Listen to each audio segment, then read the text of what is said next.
Welcome to the Global Justice Report, an online production of the Center for Global Justice.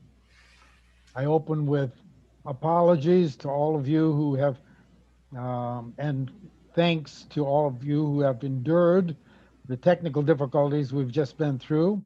But I believe we have everything squared away now, and we're up and running without further glitches.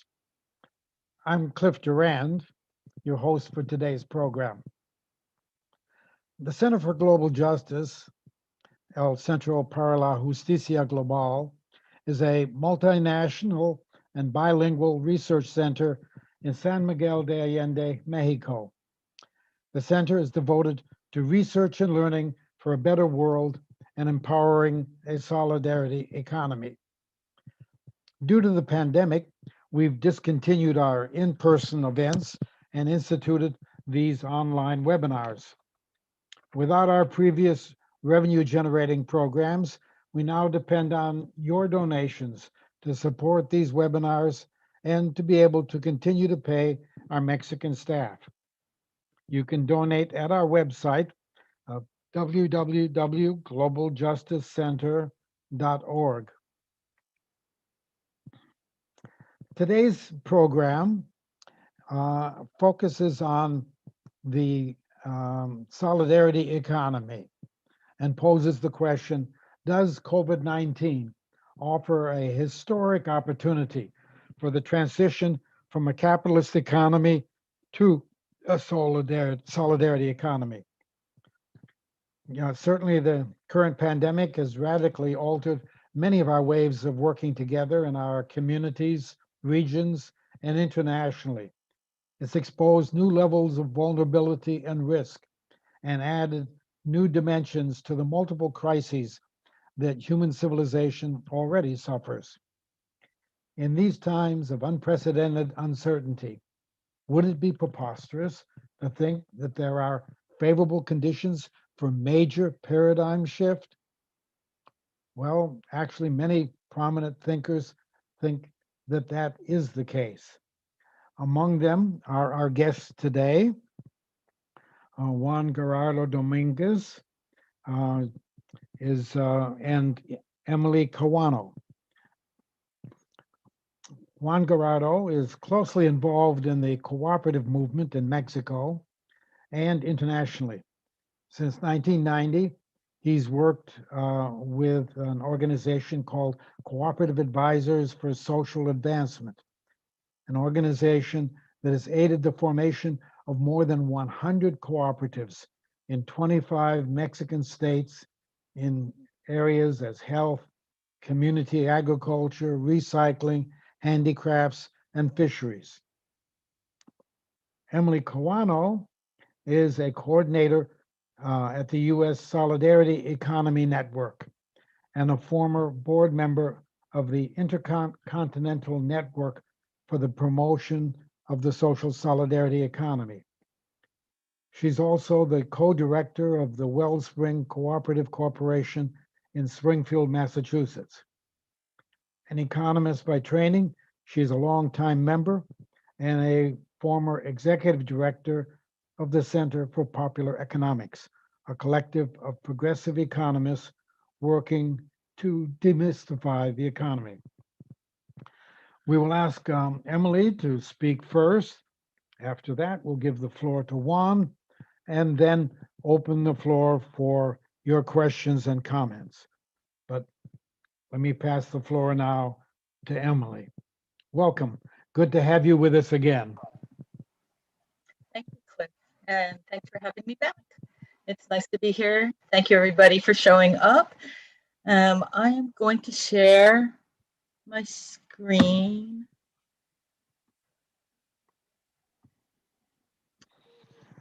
Okay, where's that present?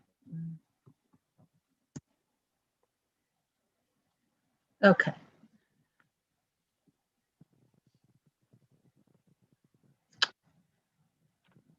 Sorry, hold on a second.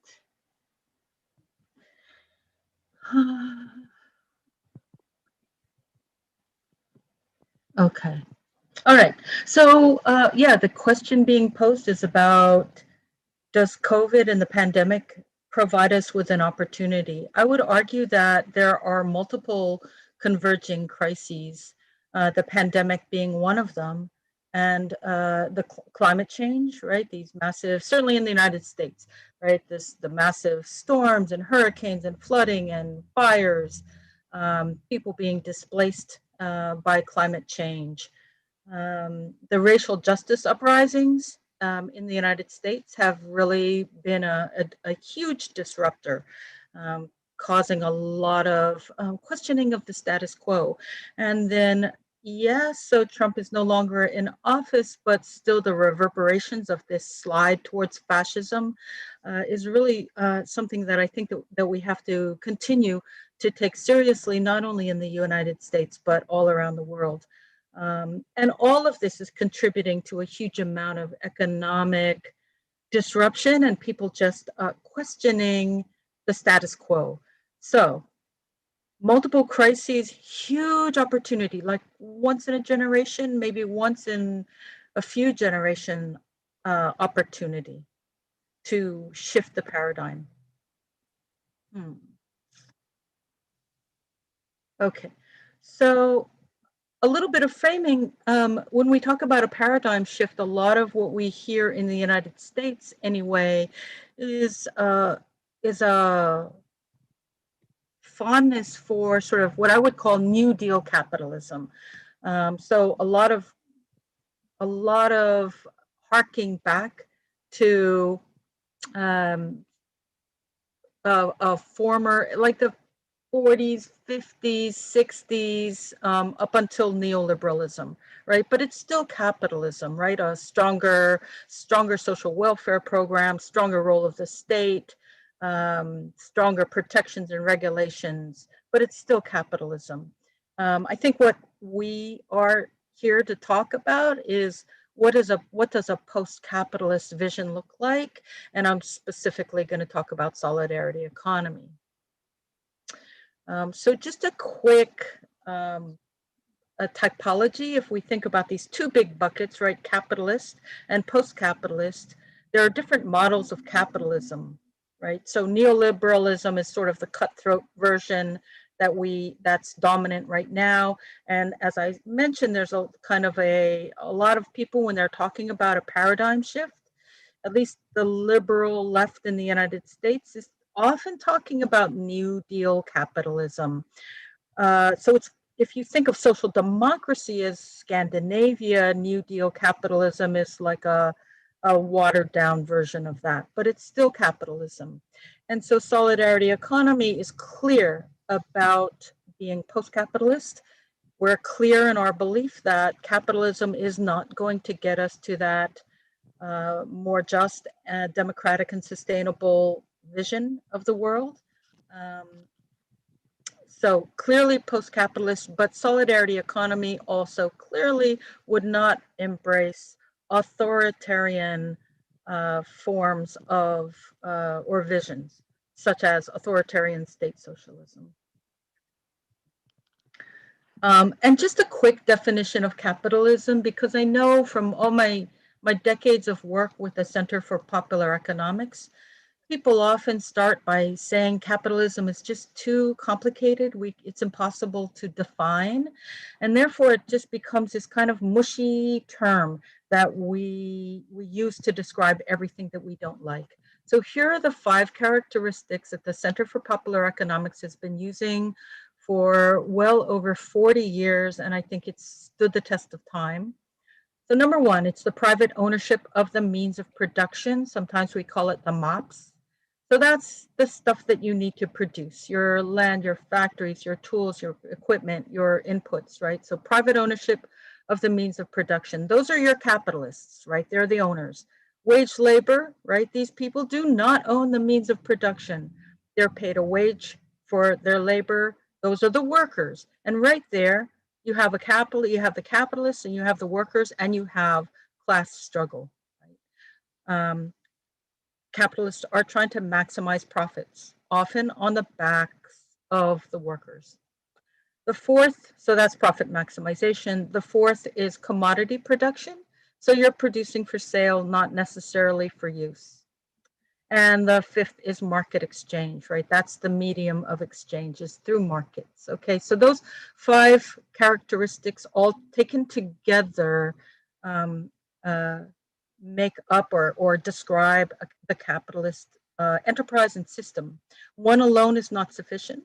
So sometimes I've heard people working in a cooperative say, oh yeah, we're a capitalist entity because we engage in commodity production and we exchange on the market. But that is not true. They would not be a capitalist enterprise because you do not have that that class breakdown of a capitalist and a worker. In a worker cooperative, the workers are the owners. Okay, so it's a different mode of production. All right. So why does it matter? Why does it matter to be clear about what is capitalism and what is post-capitalism? Because a lack of clarity about what capitalism is can easily lead to just reforming and thereby strengthening capitalism. So for example, the New Deal actually saved capitalism. It was stolen from the socialists and the communist platforms. And it was used to kind of quell the significant social unrest at the time.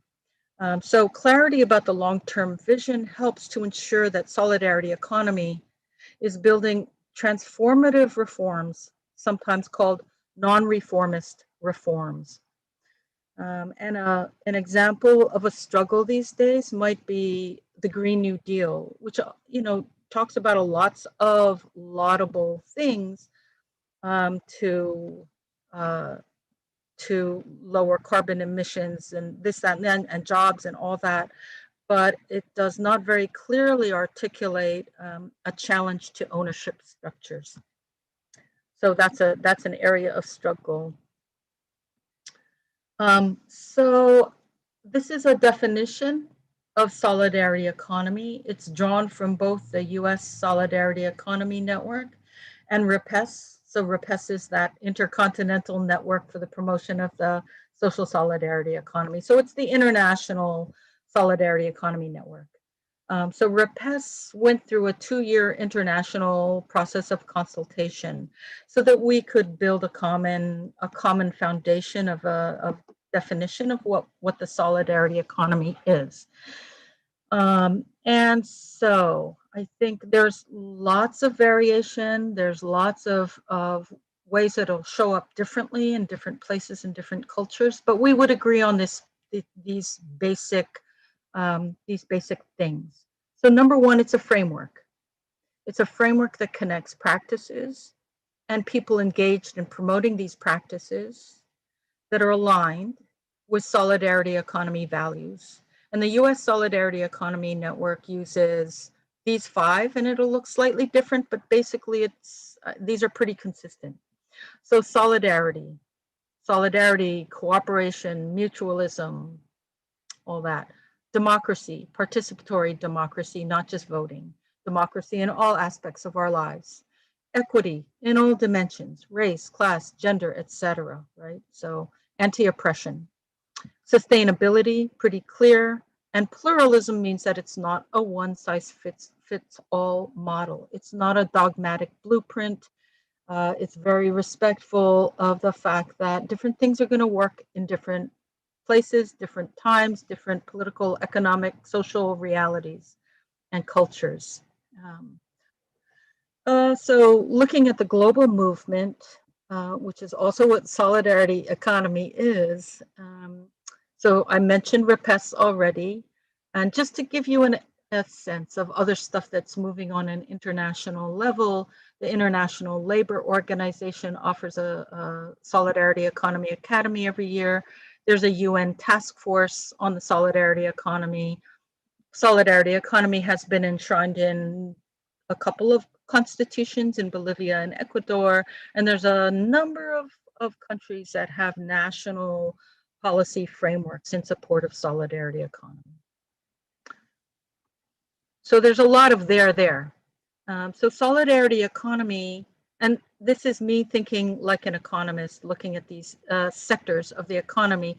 Solidarity economy exists in every sector of the economy: production, reproduction, distribution and exchange, consumption, finance and governance. So this is not an exhaustive list by any means, but it gives you a sense of what exists already in all these sectors. So worker co-ops, also solidarity economy, and embraces unpaid work. So DIY, you know, if you have a garden and you raise your own food, and collective forms as well, like community work, like care work that's not paid. These are all important economic activities.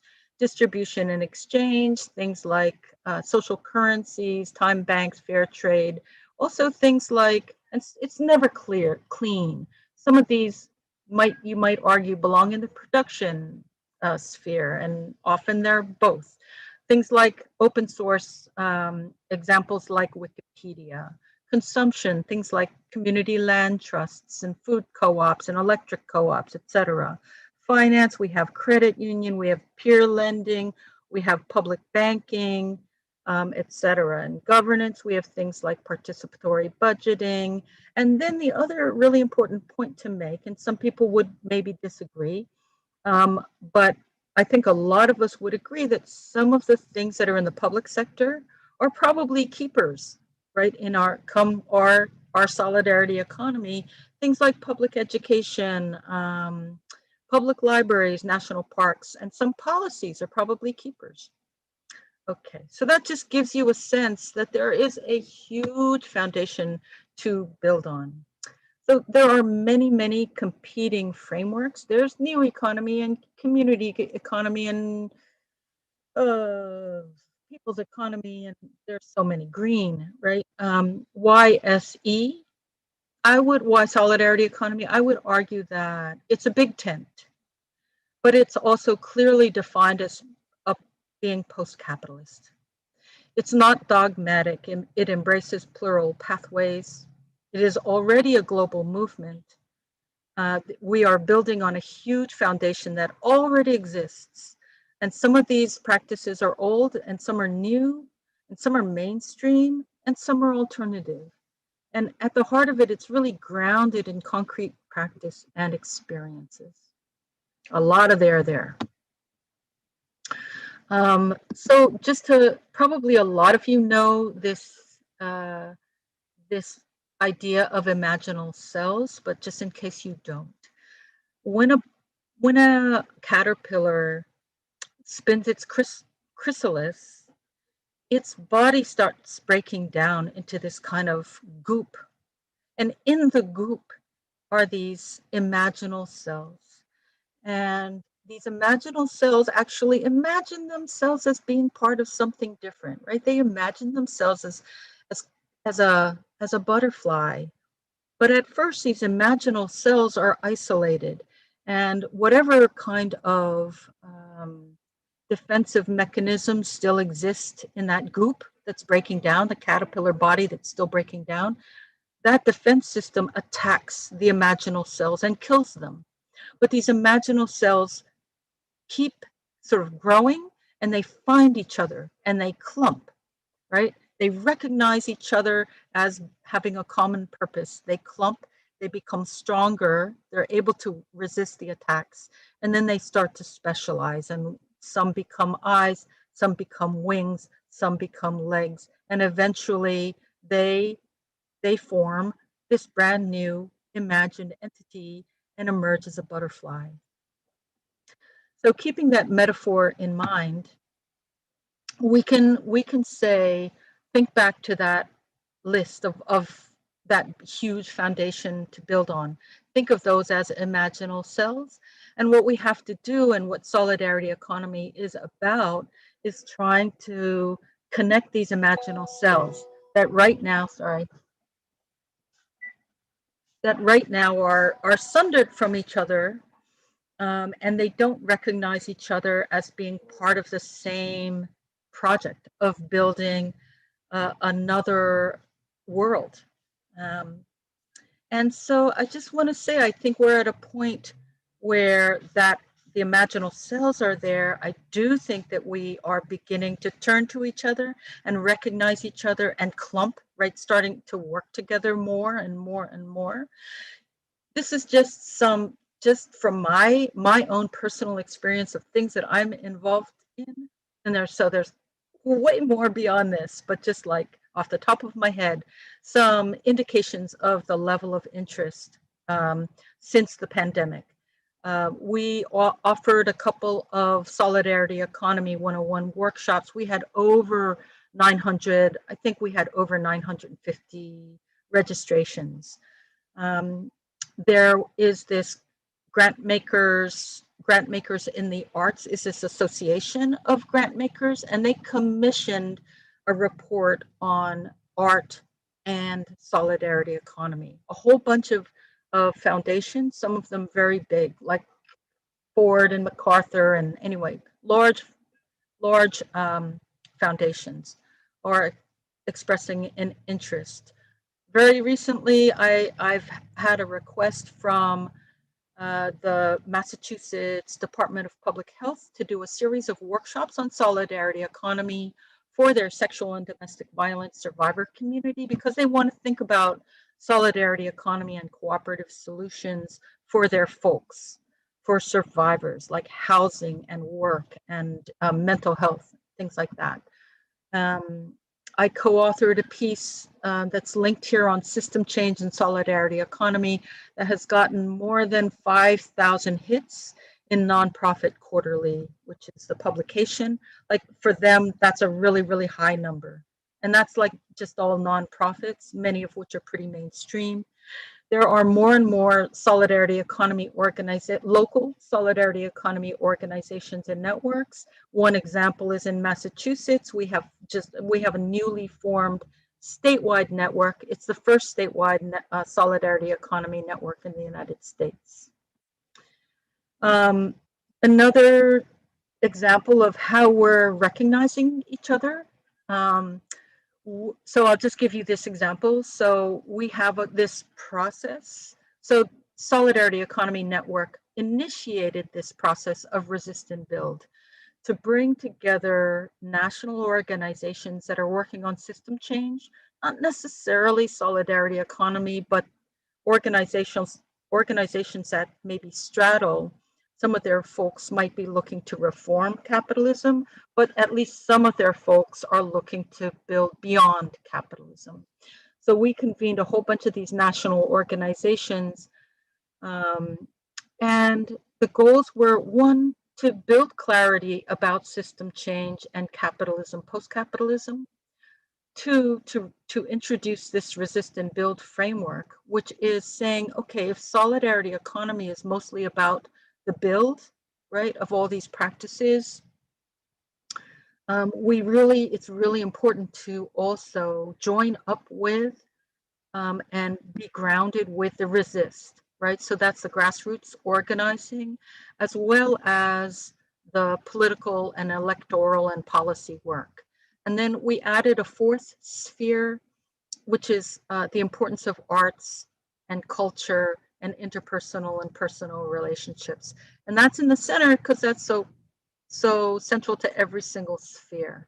So that's kind of a strategy of how we need to move forward and the breadth on which we need to build. And the third goal was to learn how to work together, all these national organizations, learn how to work together by working together. And so we have a number of these circles, solidarity economy, narratives, solidarity economy. So the common ground is working around solidarity economy. So we have a narratives group that's working on really publications and webinars and really getting the narrative out there. We have a solidarity education group, Circle. We have one on politics and policy. We have one on arts, culture, and care. So that's real work that's just moving ahead. This has been going on for a little more than a year now. One other example is that out of this resist and build process, we put a joint proposal together to the Kendall Foundation for $1 million seed grant for racial justice. It's a real long shot, but It was a great process to work together, really in partnership. We were all equals. It was a great process of collaboration, sometimes frustrating, but it was really good practice. It is a real long shot. If we were to get in the running, it's $1 million for planning, and then 20 million. Well, you're in the running for another 20 million for implementation. So fingers crossed. We know it's a long shot, but it's the kind of work that we need to do. So I believe that's it. Yeah. So that's it.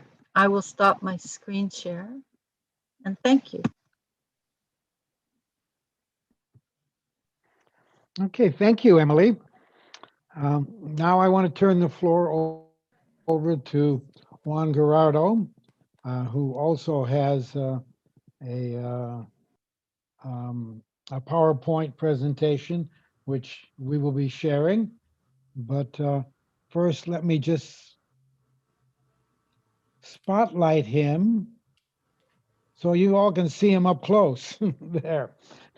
Okay. All right, Juan, the floor is yours. Thank you very much, Cliff. So if Roberto can help me sharing my PowerPoint, please. Well, I have it. I'll be putting it up. In the meantime, well, I am very glad to be with the Center for Global Justice. It is not the first time, and I hope it will not be the last time. Today, I would like to contrast a bit the economic crisis and how in Mexico we are focusing and working on the transition to solidarity economy.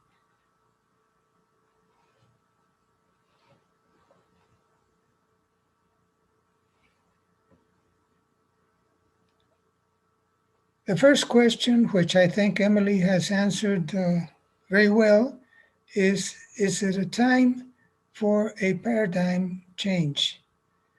I will not repeat what Emily put forth, but in Mexico, we do think it is time. We do think that the conditions are favorable, although we know that even though many universities and social groups, co-ops, and other forms of social organization are looking at a different paradigm, this will not be done in a couple of years. This is long-term work, which involves a generational change.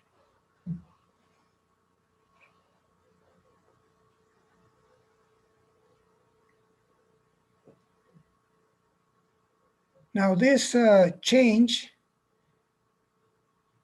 has to do with, in the first place, that most capitalist countries are speaking of getting back to a new normality.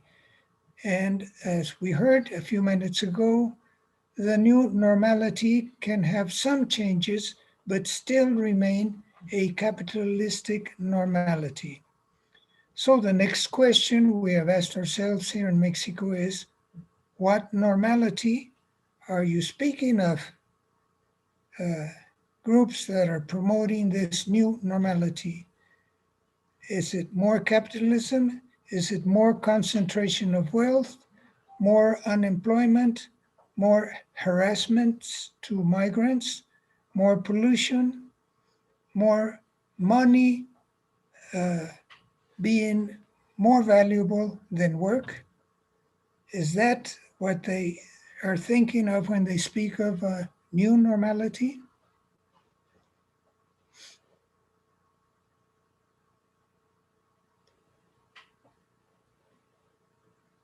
In this context, we're convinced that solidarity economy is the proposal today for a new paradigm with a new constitution for every country. And here I would only like to underline a bit the work of the meetings in Mont Blanc, which were held over 15 years, and where around 400 leaders of the Solidarity Economy International Movement have gotten together. I was invited to the last two meetings to speak of our experience and our way of understanding solidarity economy. In the last meeting, we were 40 countries represented.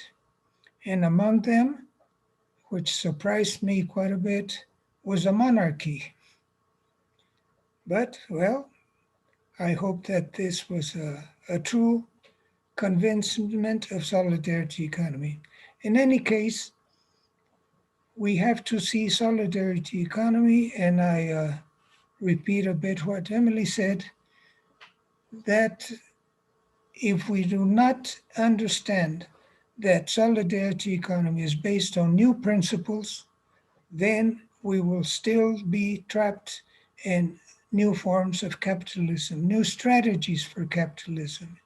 Therefore, the concept has to be very clear, and the concept means that we should center our paradigm in human well-being and nature.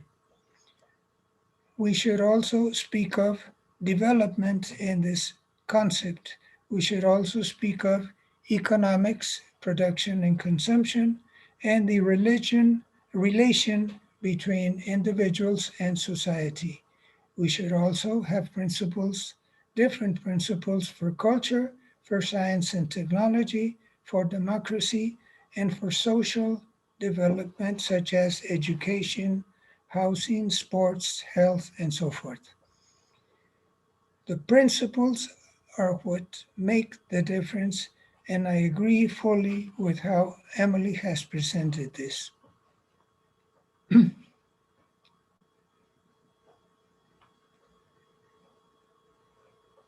We can then try to conclude that the structure of solidarity economy starts with the basic definitions, general objectives, and general strategies.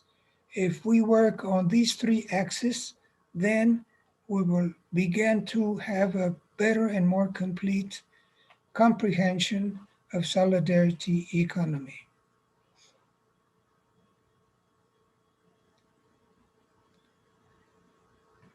What are we doing in Mexico as far as the transition? In the first place, we started thinking about all the work we've done throughout the years trying to explain the concept. And this became, for many organizations and many people, well, that is a far future desire. Yes, it is something we would like to see someday happen, but very few organizations and people began speaking of, well, how can we transit from this capitalistic model to a solidarity model? So we started thinking about objectives of the transition, of how we have to organize territories to go back to community life. That's what we mean by organizing territories. And of course, many people started asking, well, in a metropolis like Mexico City, how can you have communities? Well, we think it is possible if we start thinking of how people can organize in their own zones, in their own small municipalities, or even in smaller forms of organization, which only will work if in these smaller territories, people began to produce, consume, educate their children, practice their culture, their sports, their housing, and so forth. That is what we mean by organizing territories and communities, also in urban areas, which in most of our countries are more and more important. The second or the third thing to establish is we have to learn to exchange work instead of money.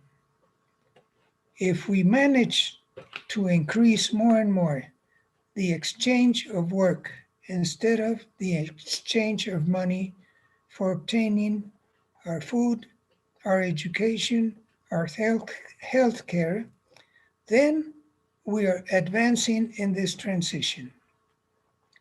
And this has already been practiced in many of our countries by the use of time banks.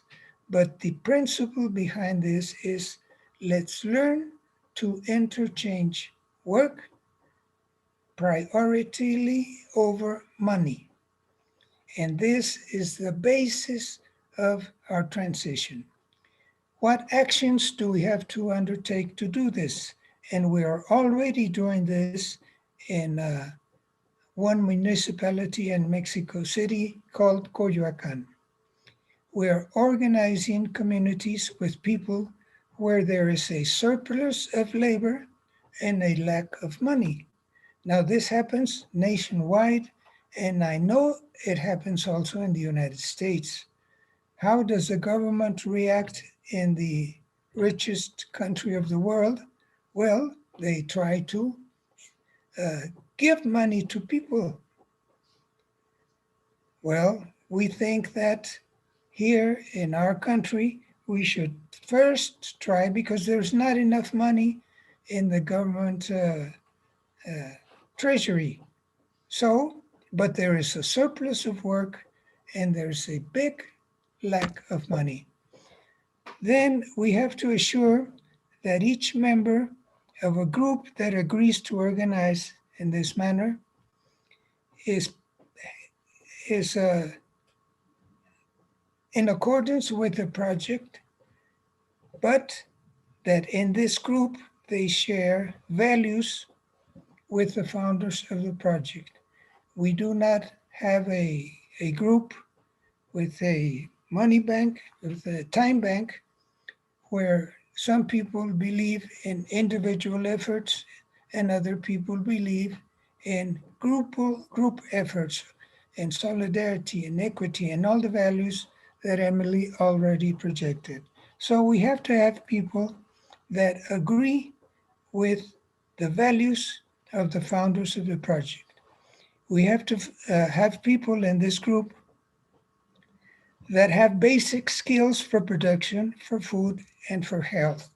These are the three main demands that we are working on today. The three basic demands where common people do not have enough money.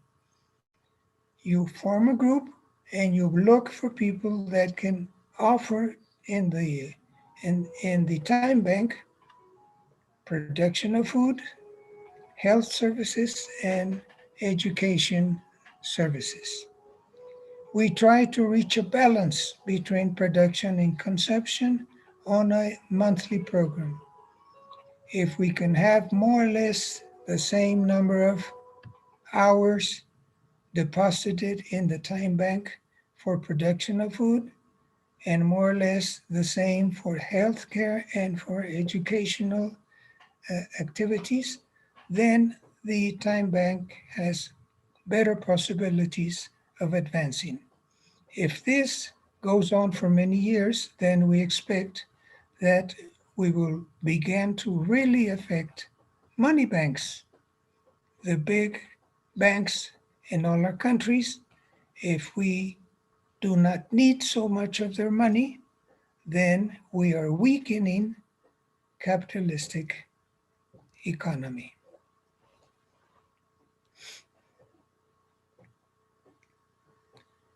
Now, with these further actions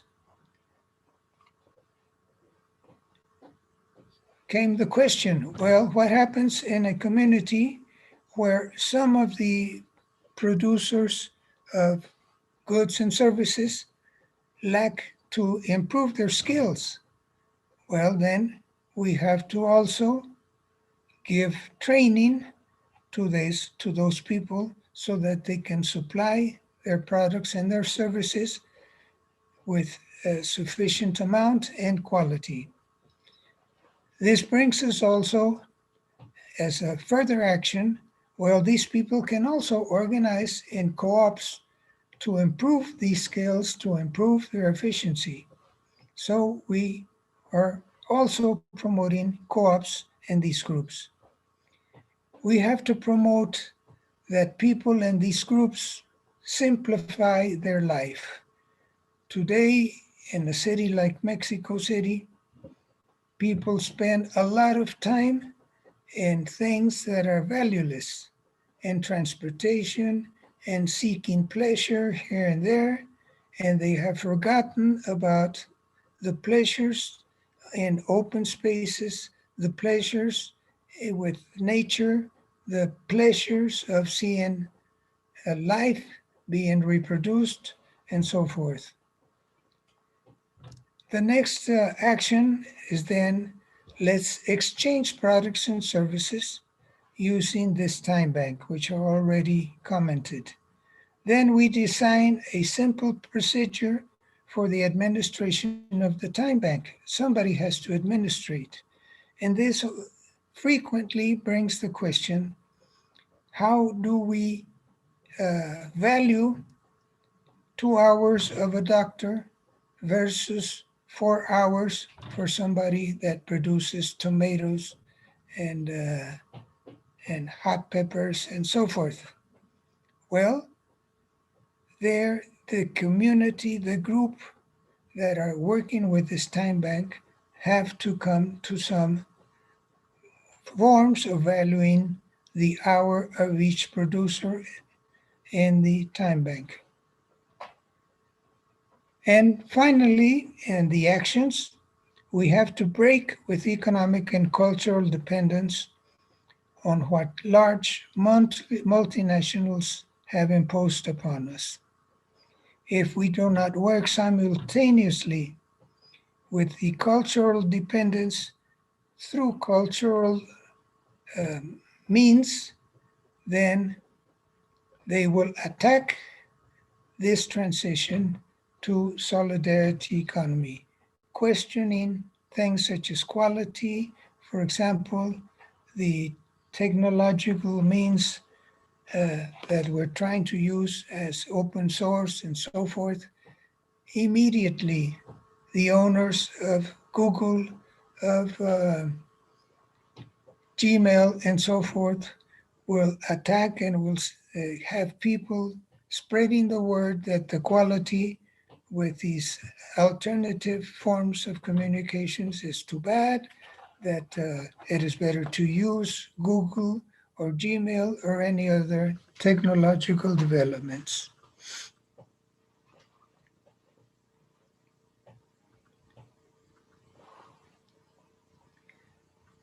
Reconsidering habits is also important, and explaining all the people in the group that even though life will be much better once we advance towards solidarity economy, not forget that this is only the transition.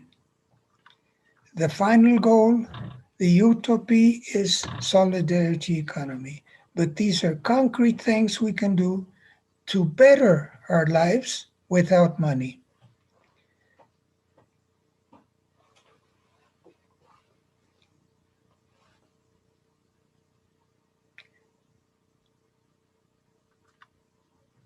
We want to, as one of our first strategies, organize territories for community life, promoting the co-op as a priority. Produce and consume with zero waste. This will also bring better life in many aspects for that community. To train and organize the communities that require it and the strategies of solidarity economy.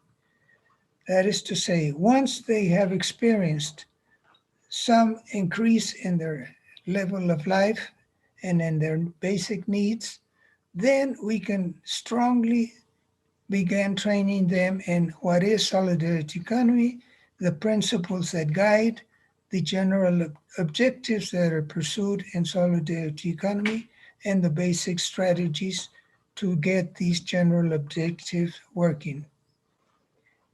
So we have to make it clear that the transition is not just a temporary measure in the face of the economic crisis, that the transition has a goal, has something to reach, which only the increased participation of communities and people will achieve.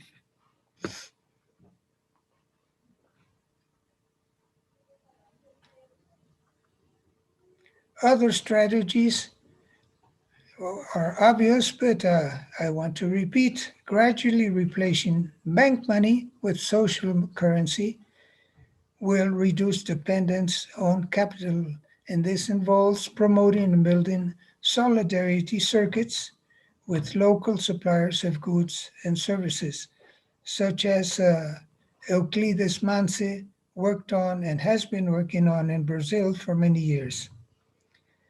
We also, as a strategy, want to establish objectives for essential survival, no more than necessary, no less than enough, outside the circuits of capital, for food, health, education, and everything else, clothing, housing, culture, science, and technology, all based on the exchange of work.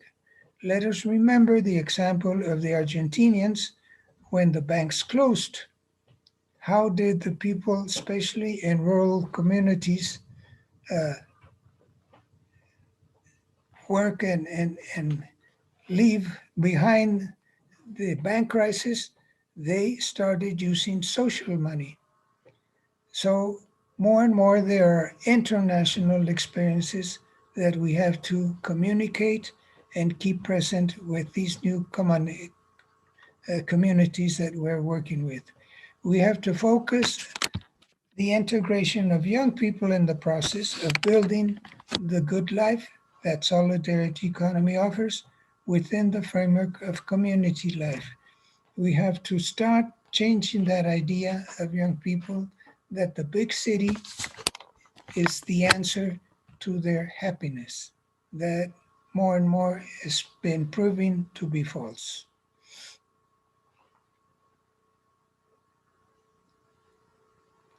And finally, we want to include in each community a training program for those who produce these goods and services in order to meet the needs of the consumers.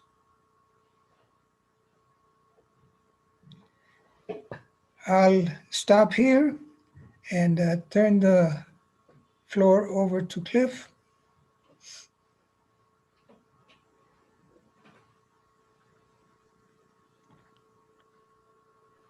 Thank you, Juan. Well, we have lots of ideas here that have been put out by Juan and by Emily. Open for discussion and for your questions. Now, those of you who are in the Zoom room will be able to present your questions directly, but some people are watching this on YouTube, and for our YouTube viewers, your way to get a question to us is by sending an email. Put your question in an email to global.justice.cliff@gmail.com. Use the subject line question, so it's easier for me to spot it as it comes in, and I will then relay your questions to our speakers. But right now, let me ask, first of all, I guess I need to put you all on put you on gallery view so I can see everybody who's in the Zoom room. And if you have a question or have something you want to say, turn on your video so I can see you, and just wave at me. And I'll call on you. You can unmute yourself and present your question or comment. Who wants to go first?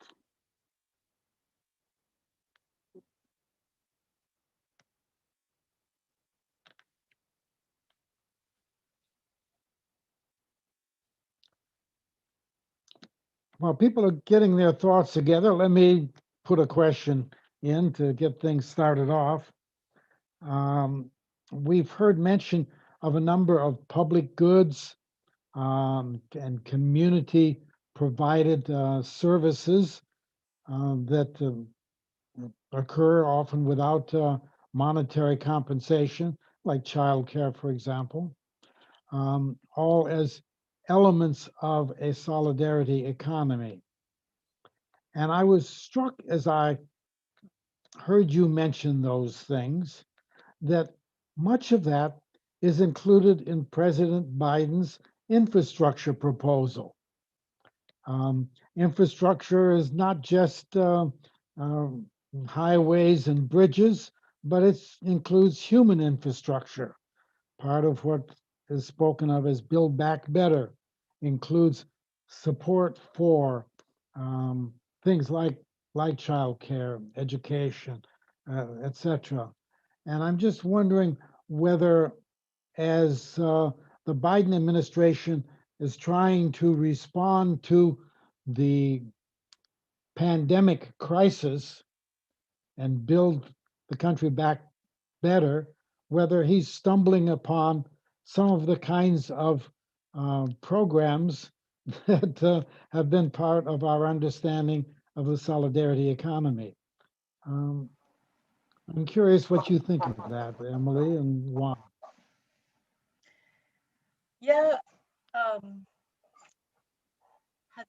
Has Biden stumbled on that, or has has the Democratic Party been pushed to the left by, certainly Bernie Sanders deserves a lot of credit, and Bernie is a socialist, even though, a lot of what he talks about really is like social democracy, right? And he doesn't really talk about very much publicly. Like, he never talks about like co-ops or any collective democratically owned, but I know he knows that stuff for sure. I imagine it's just a political decision not to mention that kind of stuff, although I think you can talk about it in a way that isn't threatening to people. So I'm sad that Bernie, with all the spotlight that he had, never took that risk. But that's that. But it's unquestionable that he's created a whole different space, like latitude, to talk about this, socialism, right? So I don't know. I think Biden is kind of moving with the times, right? There's just a push, and he was elected partly because of that push, right? This push leftwards, and there's always this kind of relationship between, like I said, the New Deal built on socialist ideas and planks of their policy platform, and then it was absorbed into capitalism. But yeah, there's a lot of things that we would applaud, absolutely, and embrace and use it as a stepping stone. But if it's just, that's why the clarity is important about where you're heading. If you just say, oh, there's money for childcare, but you don't think about, well, what kind of childcare? And if all the money is gobbled up by, say, big national chains, that's sad. That's a sad opportunity that's missed. So that vision of clarity around where you're heading ultimately in terms of transforming the system is really important. There's a lot of opportunities, but there's also a lot of potential for it all to be, all these things that have potential just to be co-opted and strengthen capitalism yet again. So all the more important the work that we're doing, right? Yeah, exactly. The ideological work and a clear vision of where it is you want to go is important. And certainly Bernie has been crucial in opening up the public discussion in that direction. But so too is COVID. Uh, COVID has taught us that we're all in this together, and collective solutions are necessary.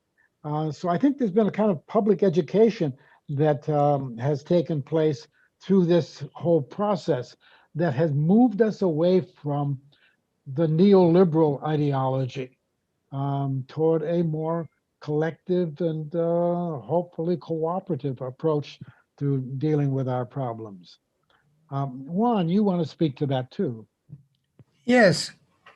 First, I would like to say that such measures and programs are like pills to take away the pain. And if we want to speak of a new paradigm, as I said earlier, then you have to consider all the axes that have to do with human life and with nature, all of them. And they must be harmonious among themselves, because having just one part of the actions or one part of the values does not bring you to a general higher and better way of life for people. It does not separate you from the concentration of wealth. It is unsupportable that 8 to 10 people in the world own 50% of all the wealth. We cannot live with such a society. And it is not a question of where the wealth is.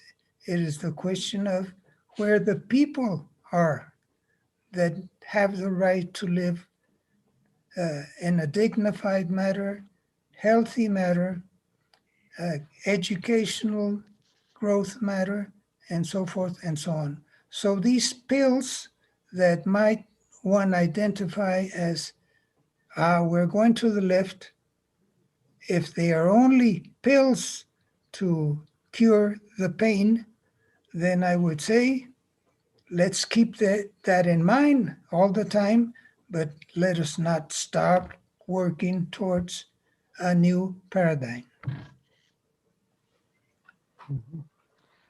I believe David Barkin might have something he wants to raise. Yeah, thank you very much. Do I have a microphone on? Yeah. Yes, we hear you. Yeah, I have a number of questions. This week, there's going to be a conference. Can I share my screen? Yeah.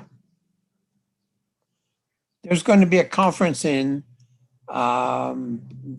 the end of this week or this weekend on social monies and all of these complementary kinds of exchange systems.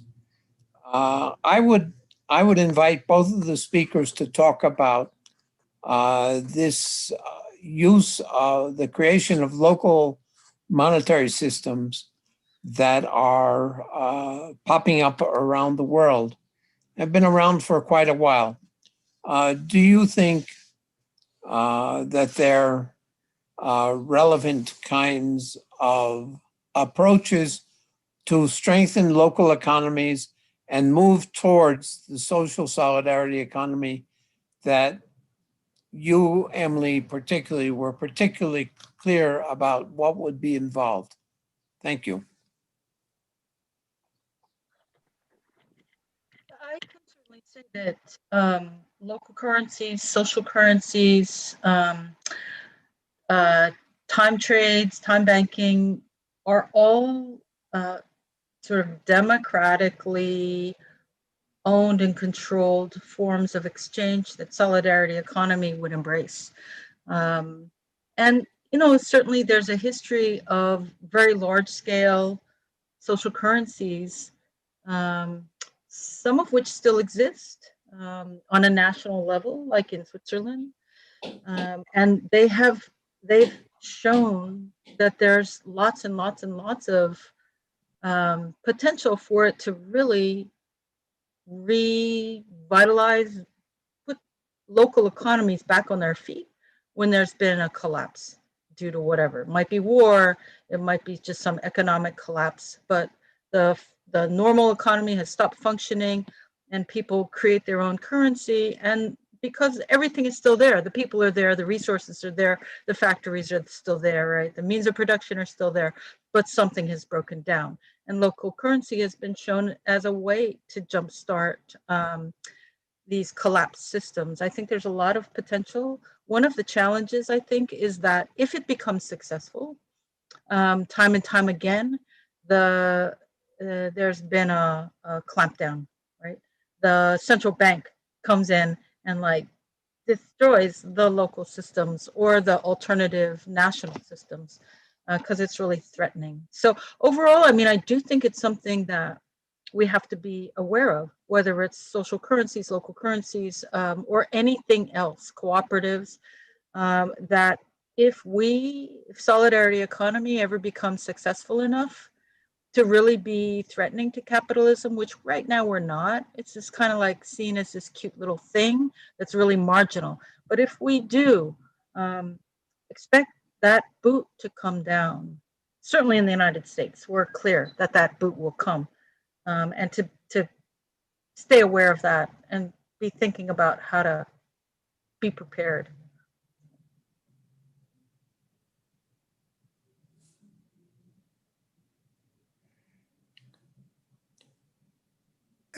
May I speak, Cliff? I think Sure. Juan wanted to say something. Let him go Yeah, go first. ahead, Juan. Adelante. I agree fully with social currency if and when it is understood as part of the whole of solidarity economy and its values and its principles. And just to be more explicit, if social currency works according to the law of supply and demand, then social currency is like a pill to kill the pain.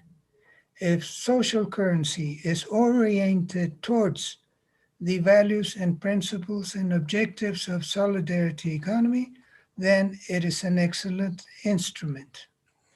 Thank you.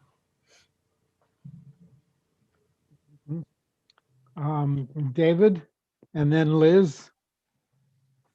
Okay, well, I just want to say, I don't know, I don't have any idea how many people in the audience are Mexican or in Mexico, but there are about 17 different social currencies currently currently circulating in Mexico in different regions of the country. And what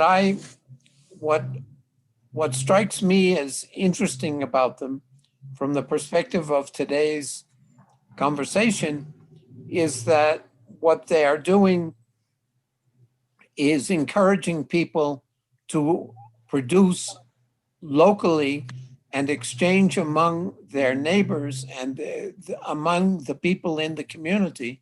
And in that sense is an incentive for local production, local self-production, the creation and strengthening of local people who are producing to service the needs of their own people. And that seems to me the important thing about this this kind of alternative. I think that Juan mentioned in the early 90s, it became a very important thing when Argentina had a gigantic economic crisis, and they developed lots of different local currencies that allowed people to survive and in some cases actually to overcome the worst aspects of the crisis. The the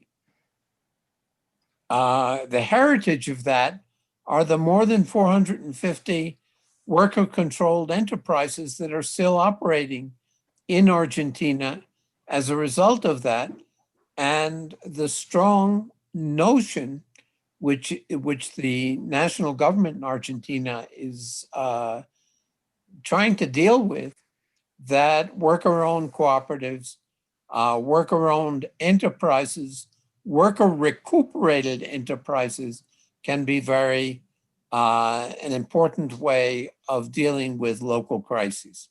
I'll stop there. Okay, Liz, you're next. Okay, my question was very similar on the issue of supporting local production and local producers. I mean, it seems to me that part of the ecological issue is that we need to break some of the long supply chains that exist that aren't necessary and are wasteful and destructive.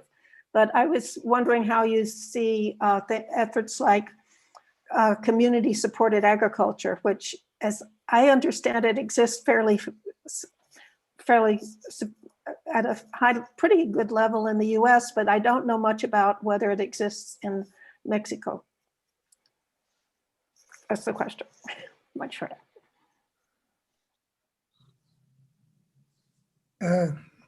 Do you know something about this, Emily, or should I try to respond? Oh, it's true. There's a lot of community-supported agriculture in the US, but I think the question was like, what about in Mexico? So I don't know anything about that. No, I meant in relation to building a solidarity economy. Do you see that as an important step in a certain way? Yeah. So Juan, if you want to start, I'll follow up. Okay. Precisely what we are doing in Coyoacán is that what you asked, Liz. We are trying to get the community groups to produce their own food, to generate health services within the community and educational services within the community. We are convinced of that.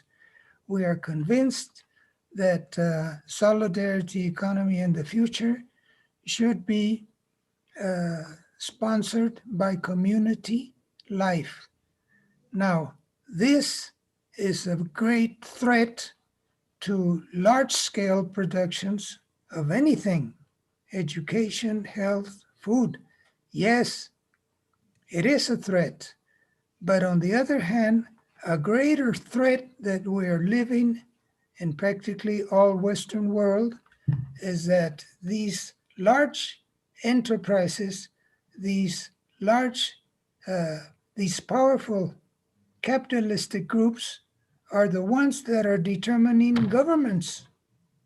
In Mexico, it is the wealth of large enterprises and very few people that are determining who is going to be elected president, who is going to be elected representative or senator.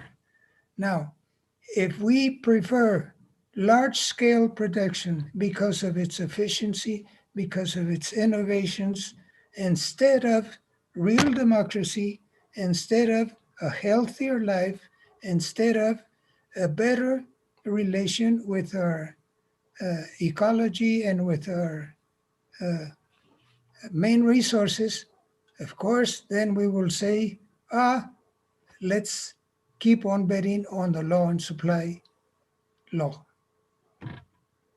That is what we're doing, and that is what I think of it.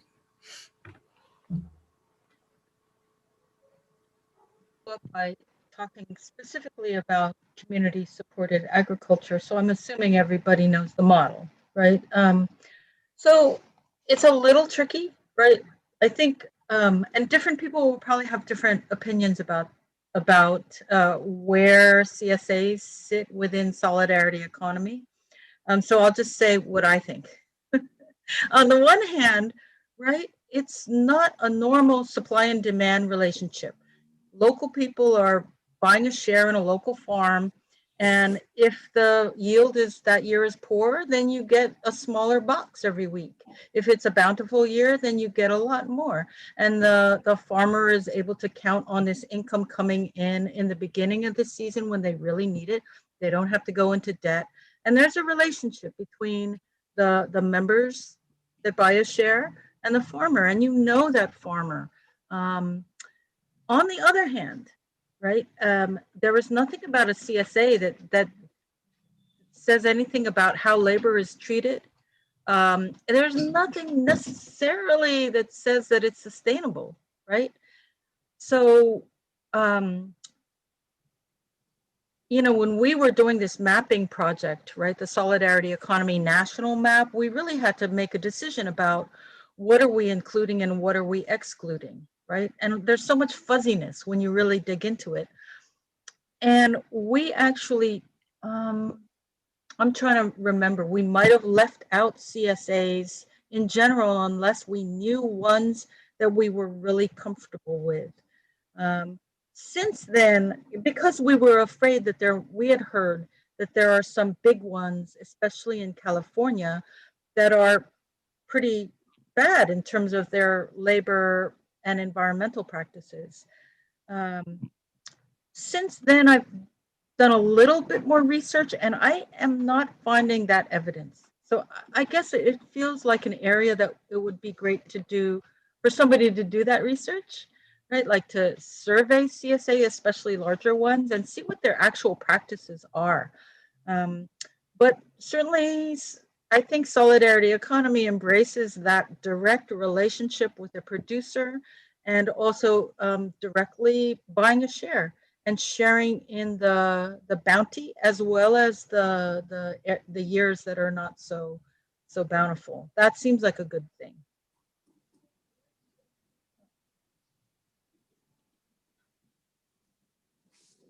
We have the first question that has come in from our YouTube viewers, which I will read off to you. And as I do so, let me remind you of how to get a question in if you are on YouTube by sending to this email address. But the first question is for Juan from Roberto Robles. He says, I would like you to comment on AMLO's economic strategies to support collective and territorial betterment within the solidarity economy. The question is if there's anything besides the individual programs to support youngsters, small agricultural producers, elderly, etc. I've just read that in AMLO's annual budget, it does not include an effort to promote the solidarity economy.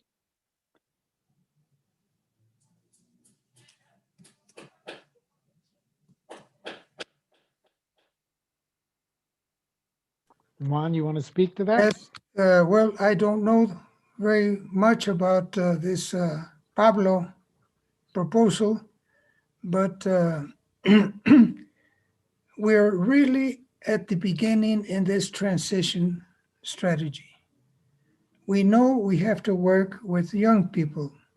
Now, in the larger project, which I commented before we started this webinar, yes, we have a larger project, a national project, where we pretend to include in universities and public technological schools solidarity economy, cooperativism, and all the means that we have for the transition, because we are convinced that this will be a generational process. And as I said, the Undersecretary of Education, of Higher Education in Mexico, is convinced of our proposal in this respect. So now, when we get the funding, then we will begin working more systematically and nationwide with young people, but particularly young people that attend public universities and public technological institutes. Thank you.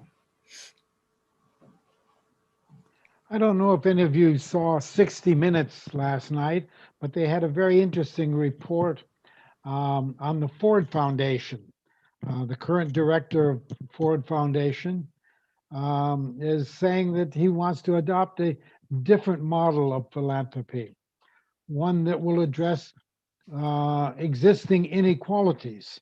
And he's talking about sizable funding for projects that will empower people more at the local level. So I'm wondering whether there's possible funds to be tapped there from the Ford Foundation. I will look As into unlikely it. as they might sound, like a I will look into it, but usually yeah. the enterprises that support some foundations will have their particular political and ideological interests. But if the Ford Foundation funds us, excellent, we'll go for it. So what I know of the Ford Foundation, and I think this is generally true, you know, there are radicals peppered all over in all these institutions, right? From the World Bank to the IMF to these big foundations. So I know people that are radicals and they've been program officers in the Ford Foundation. So you can find allies. And I think though this thing about this attention that foundations are pivoting towards equity and racial equity.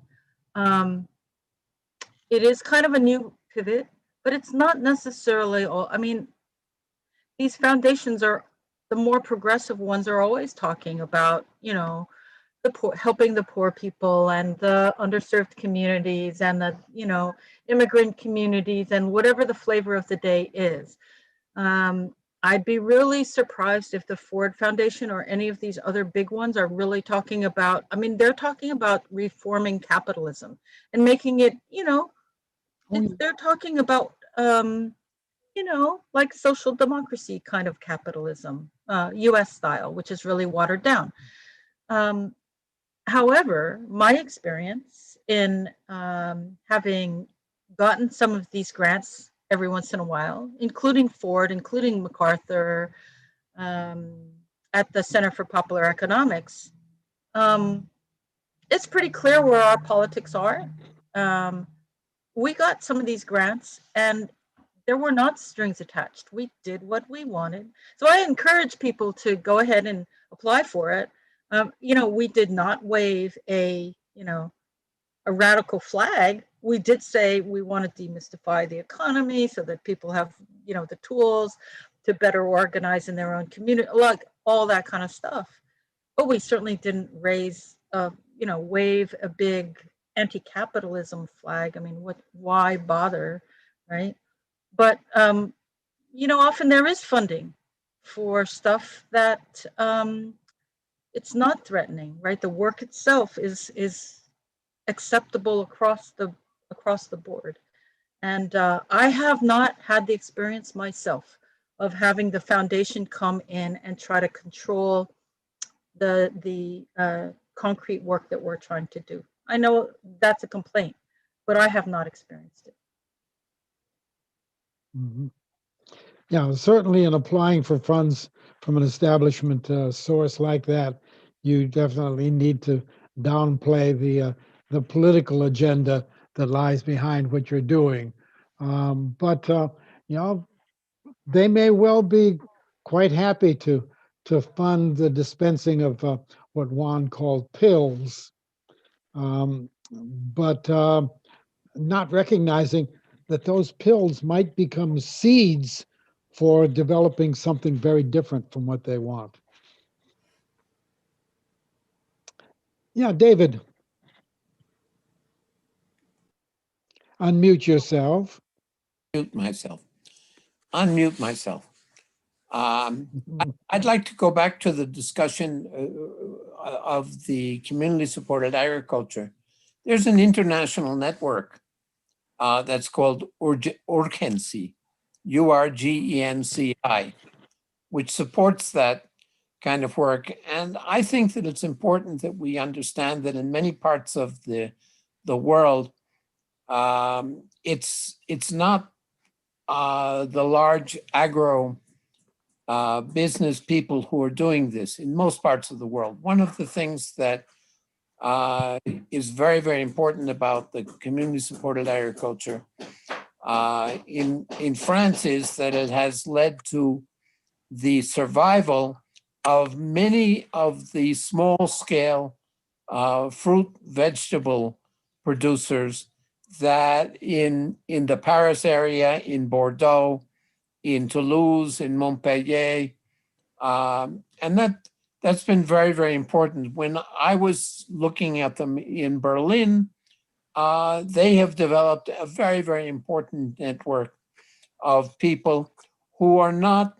who are treated, it's young, in Germany's case, it's young people who are going back to the farms and who are buying old or taking over old properties and supplying neighborhoods all over the Berlin area. That was, for me, that was a very exciting set of experiences. Here in Mexico, you're finding the springing up of cooperatives all over the country that are sort of farmers markets, but are actually asking for people to become members of them and to make their demands, make their requests 2 and 3 weeks in advance. It's not the model that Emily talked about in the United States, where the consumer hangs on to the luck and the weather that is going on. That's a model I think that's been very important in New England, if I remember correct, to what I've read. But here in Mexico, I want to talk about a different kind of dynamic of the social economy.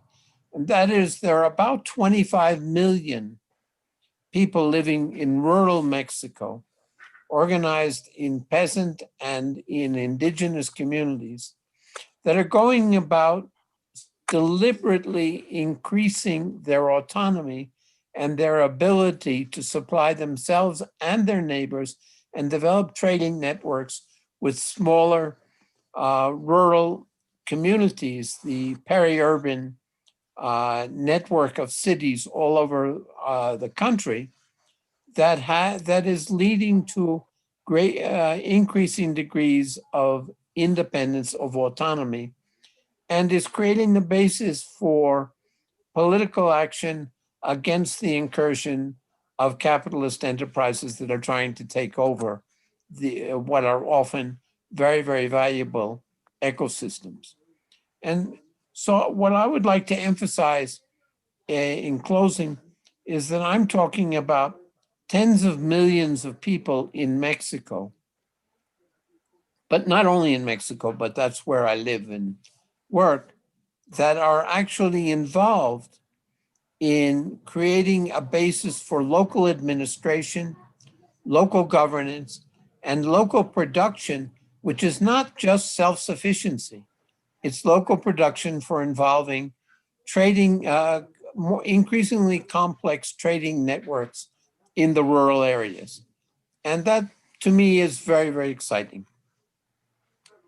I hand it back to you, Cliff.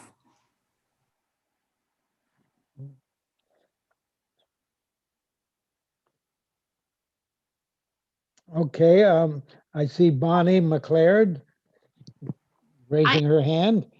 Thank you. What David just brought up is something I've been really curious about too. I'm a student of sustainable tourism, and that's where my interest lies with rural Mexico.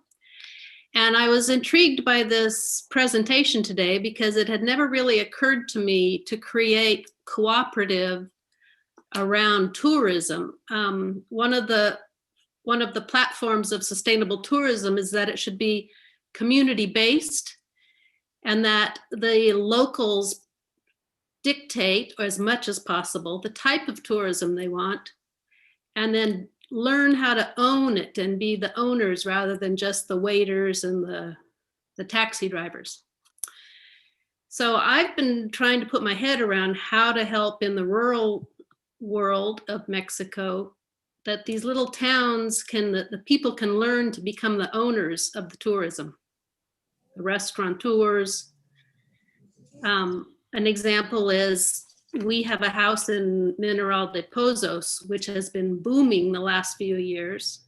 And primarily it's, well, it was a lot of expats, but now it's a lot of people from Mexico City who are owning the tourism, the elements of tourism, the hotels, the restaurants, the tours.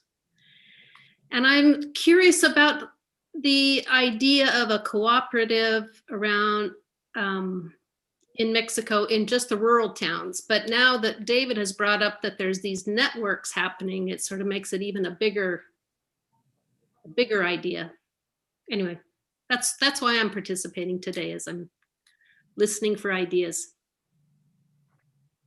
Bunny, there's a woman in Cuernavaca, her name is Gerda Warnholst, and she's been working with studying and strengthening community tourism efforts. The important thing about what we're seeing in some of the areas around in Yucatan, some of the areas around Mexico City, and many areas in Oaxaca, is the nice thing about the communities are getting together, not for a single enterprise, not for a single restaurant, but for a tourist package. One of the best known of those, and one of the most exciting of those, is in the Sierra Norte de Puebla, run by Tosepan. And it's mostly women operated. And it's very exciting to see that. Tosepan, by the way, is one of the largest cooperatives in Mexico. It's a cooperative of cooperatives, and there are about 200,000 people, 135,000 people involved in that operation. And the women's part has specialized particularly in providing tourist services, in which they are not only employing themselves, but they go out of their way to make sure that some of their employees are men.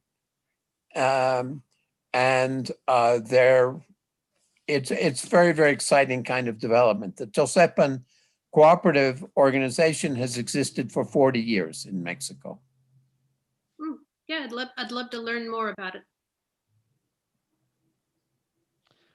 I'd like to also call your attention to a cooperative ecological resort in the state of Hidalgo called Tolantongo.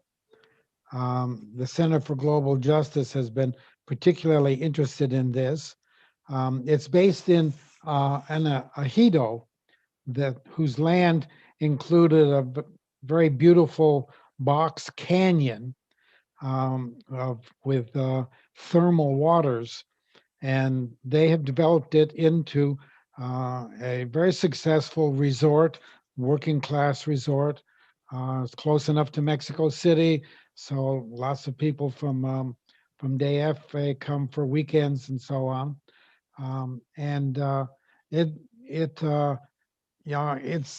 an example of where the collective resource that an ejido represents has been paired with a cooperative enterprise of its members, and operates very successfully.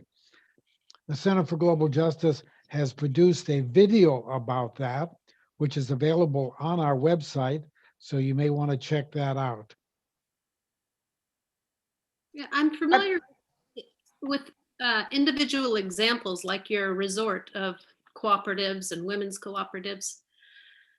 I'm thinking in a broader sense of a model that would bring in all the town folk that could sit around or, discuss what type of tourism and who they want to have come, like Venice right now is doing that on a really big scale.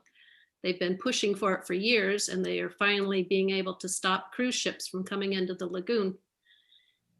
But to like organize a town so that the youngsters can learn how to become the owners, or like an empowering people, that they don't have to just be happy being a waiter in a hotel that's owned by people from Mexico City in their town. Anyway, I don't think there's a solution to all of it. I'm just saying you guys are giving me a lot of good ideas, and I would love to follow up and keep these thoughts brewing. Thank you. That's what Tosepan did, and it's also going on in the Sierra Juarez, in the area above Guelatao, which there are a number of communities there that are organizing community ecotourism, and they are building their own museums, and the young people are training for it, because the young people are in fact members of the governing councils in those towns now. So that's very exciting. Yeah. That's the kind of work we do all the time. I'm actually returning to San Miguel in a week. I finally have all my immunity, all my shots and everything. So I'd love to get the information of how to reach out to the Gerda Wernholz. Yeah. Maybe I can email one of you, or.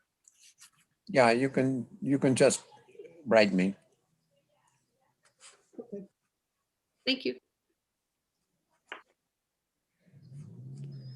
But I think So David, would you put your email address in the chat box for Sure. Bonnie then? Thank you. I think one of the exciting things about what Emily's talking about, though, and what Bonnie's looking for is the fact that we have to go beyond individual entrepreneurs. We have to go to getting the services seen as part of a style of living, a different way of looking at the way in which we interact with each other, and we define what are our needs and what are the kinds of things that we're wanting to, that we want and are able to do. And that's why I emphasize this collective of cooperatives in Tosepan and the communities in the Sierra Juarez, for example, because it's not one enterprise. It's a collection of enterprises that are working together and are cooperating and coordinating with each other in such a way that they are deliberately thinking about how, one, they minimize their use of resources from large enterprises. For example, in Tosepan, there is no availability of soft drinks. They go out of their way to make sure that all of the fruits and vegetables that are produced are local. They produce their own coffee. They have marvelous marmalades and things like that. And they make their own bread, so that it's a much more integrated process by which tourism is just one of a series of mechanisms by which the community feeds upon itself to strengthen and unify. And that's the very, very important principle that Emily put on one of her principles, and that's solidarity. I would only like to add that in the coast of Oaxaca, we have other examples of the same thing. In Mazunte, for example, And Tosepan, we've worked with Tosepan for several years, training them. And we promoted that they organize as a union of co-ops. In Mexico, several co-ops can form a union of co-ops. Several unions or federations can form a confederation of co-ops. So we have different levels of organization for co-ops, which our co-op has been participating in their founding and organization during the last 30 years. So we have many examples of this in tourism, Bonnie, and we will also gladly inform you of how to contact them.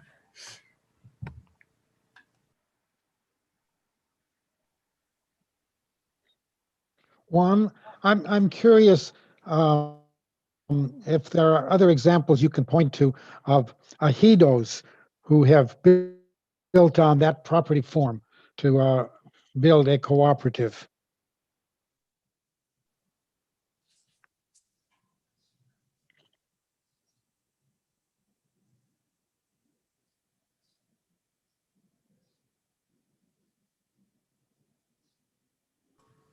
Oh, I'm sorry. I sort of lost contact. Can you hear me now? Yes, we hear you now. Well, the Ejido is a collective organization that was founded with our president, Lázaro Cárdenas, who was a very progressive president who worked a lot with the poor people in the rural areas of Mexico. And he promoted co-ops all over the country. But he also promoted another form of organization for production, which is called the ejido. The characteristic of an ejido here in Mexico is a portion of land that the government gives in usage to the group of people who live there, who live in that community. But the rules, the original rules, stated that the land that each producer used could not be sold. It could not be used for obtaining credits as a guarantee. So the land was public property owned by the state, by the government, and used by the local people. Now, several principles that have to do with the life in an ejido are compatible with the principles of co-ops here in Mexico. And many of the values that the producers practice in an ejido are also compatible with co-ops. But when some of the people that are not members of this ejido, because not everybody can be a member automatically, then in these ejidos, many people who arrived after the creation of the ejido and who lived there and who needed to work began forming co-ops. Suddenly, there became also some contradictions between the ejido and the co-op. So that is a story that requires much more investigation than I can say in 3 minutes here in this webinar. But the ejido is certainly a good possibility of transit for the transition to co-ops and to solidarity economy.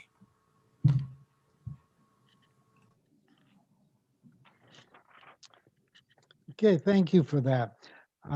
Any other questions or comments? We've gone beyond our usual 90 minutes, even allowing for a late start. But let me invite our speakers to make any final closing comments they might want to add to what has been said already before we end.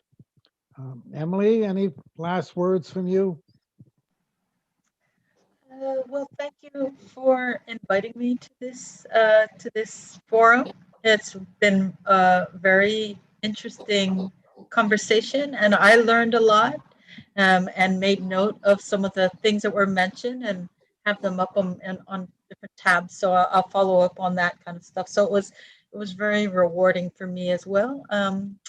Yeah, I think it is both a scary time and it's a very hopeful time, and it's a moment to pull out all the stops and yeah, go full bore ahead. Thank That's you. right. Juan, any final word from you?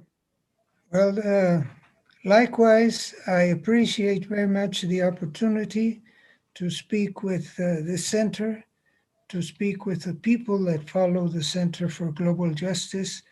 We've had this relationship for some years now, and I hope to still have it for many more.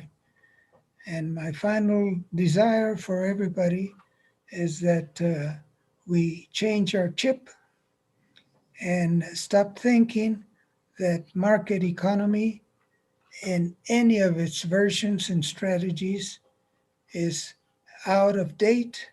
It has produced lately more damage than good life, so that we begin thinking of a new paradigm like a social and solidarity economy, which is being pushed and discussed and worked on worldwide now.